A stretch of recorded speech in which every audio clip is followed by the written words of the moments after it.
We got to talk about that thriller. UConn went down 63-60. They lost to Villanova. Villanova just doesn't lose. They just don't beat themselves. No, they don't. And you know what? I thought that I was too close to a game like this, guys, being a Fox College basketball analyst and covering the Big East full time. You know what?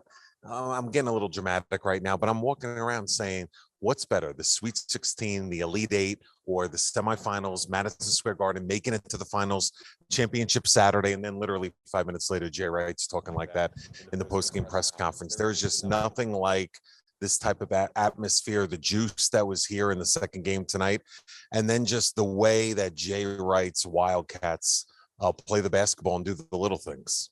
Amazing, really. We talked about it when we were walking in here. I asked Rob, who's a huge UConn guy right here. I asked him, what would you rather have, an Elite Eight appearance or a Big East championship? Yeah. He said Big East. No question about it. It's not even close.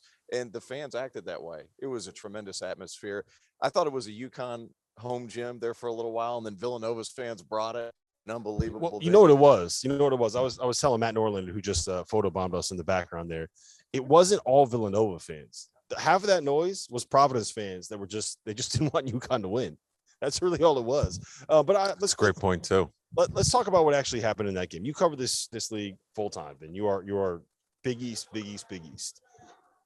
When Villanova gets in that rhythm where they just figure out what they can do to beat you, which in this case was, let's get Colin Gillespie into the post, let him dribble down there, force UConn to double team, and then let him pick apart a defense like a quarterback reading a blitz. And it gets to the point where there's just nothing you can do to stop it. You know, it's a great point, and I guess the best way I could explain it now was when Jay Wright first broke into the league, as you remember, 2 decades ago. He was the smooth, up-and-coming young head coach that was an elite recruiter that got signed top 10 national recruiting classes. And, you know, he built talent. And then obviously he goes to the Final Four. And then obviously he wins a couple of championships. You look at coaches throughout the land and you're like, okay, what's their, you know, what really makes them tick? Whether it's, you know, Rick Pitino with player development, where it's Tom Izzo with getting a team to play right at the right time of the year, whatever you want to do. I don't want to say Jay Wright doesn't get enough credit, but the unbelievable beauty about Villanova is when you watch Jay Wright's teams play, right? They don't beat themselves. They don't make mistakes. They reverse the basketball. They don't over dribble. They make you pay. The guards post. They kick it out. They whip it. They reverse it. Now, you can't tell me every single player he recruits that's an intangible of recruiting. This is a system and a way that they play. And the way Dan Hurley just talked in that post-game press conference about the way they switch out front, the way they clog the lane, the way they paint. I mean, Jay Wright has like a New England Patriots, Bill Belichick type system that I don't think if he's there another 2 decades, he's going to deviate from. The big thing, too, is Jermaine Samuels being so much defensively because you feel like you have to play Eric Dixon against a guy like Sanogo, but they rotate so well on that backside that they can send that extra defender, and they're so well schooled. And Hurley talked about it in the press conference. They don't beat themselves. And when open shots come and opportunities arise, you have to take advantage or else you're going to Villanova.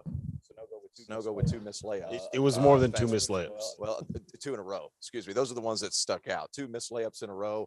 A dunk attempt that was blocked by Slater, which was one of the best in-game blocks I've seen in a long time. That was a tremendous effort by them. They just never stop playing. There's never any fluctuation in emotions. They're always steady. They're always calm. Well, it's a terrific basketball team. And that's a great point because think about it. We talk about Ed Cooley and Providence this year. Well, you know what's different about Ed's team this year versus other you know what's different about Coach K's Duke team this year versus other years? You know what's it seems like every single year since 2016, we're talking about kids that don't have bad body language, are positive with each other, are coachable, that make the extra pass, that reverse the basketball, that don't take selfish shots. I mean, you can't tell me that.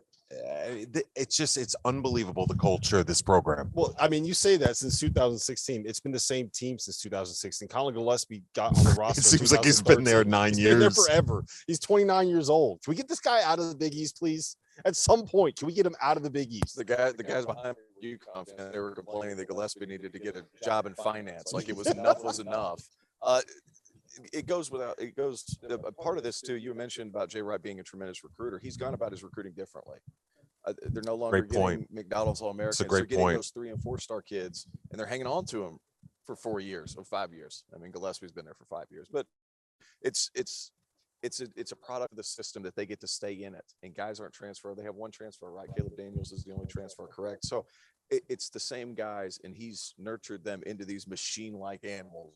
That animal is a bad word, but a machine-like guys that continued to just pursue the goal. It's an amazing thing to watch. The body language, if they disagree with the call, I don't know if you've noticed this. I mentioned this. They clap their hands. Right. There's not a word Right. being spoken. I mean, it's an extremely disciplined team. The amount of time they spend on that. Yep. It's amazing. The one thing I think it was actually a great point. You said you compared him to Bill Belichick, and I think that's the perfect comparison because they are so good at finding the one thing that they can do to take advantage of. Like what they do is so simple, right? It's not.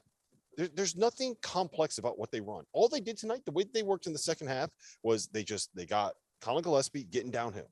They got him dribbling into a post up. They either allowed him to go one-on-one of the post, or they waited until you sent a double. When you send a double, he's picking out cutters, he's picking out open shooters, they're moving the ball. All of a sudden, you got closeouts, and you can't stop because everybody can attack a closeout. But Rob, think about this, and T, you could attest to this more because you were a high-level player. Is that a lot of guys about me? He knew what he was saying. But you know what I mean. What he was saying. I love Vassar. I went to Arlington High School in Dutchess County, but we're talking ACC now.